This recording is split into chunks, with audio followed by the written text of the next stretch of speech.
गई हाना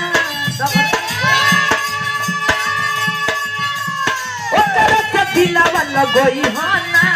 मिले ना बोलाई तो जई हाना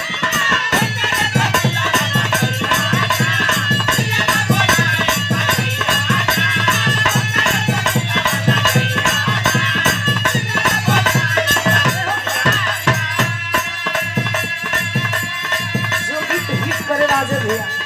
राजकुमार भैया जो फरमाइश होले बड़े भैया जो गाना हिट हो जाला तो समझने की फरमाइश हो तो जरूर हिट मिलियन पार कर दिए। ऐसे लोग फरमाइश करता निकला होता लोग सुने रहा उनके काम में ध्यान भैया सच्चाई है कि जुबान से कौन गाना निक लागे लाई कहे वाली बात नहीं गाना तो ये कौन गाना का पवन भैया खेसारी भैया सब कलाकार गावत हो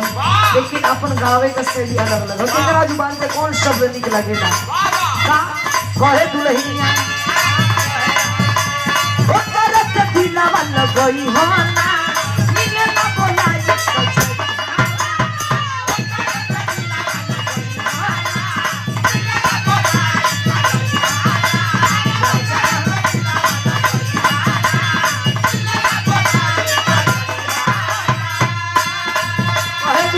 सुना दिलावा गई हाना मिले ना बोलाई तो जई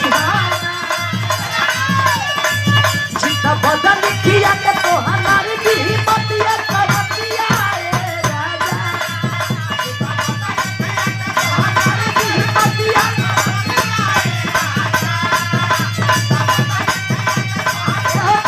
जाओ ए पहलवान भैया कहे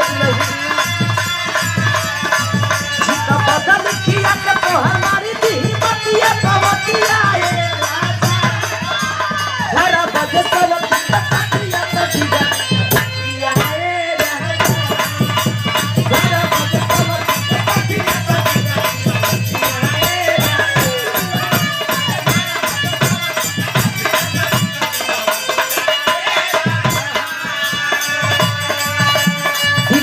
तोड़े न थोड़ा थोड़ा राजा जी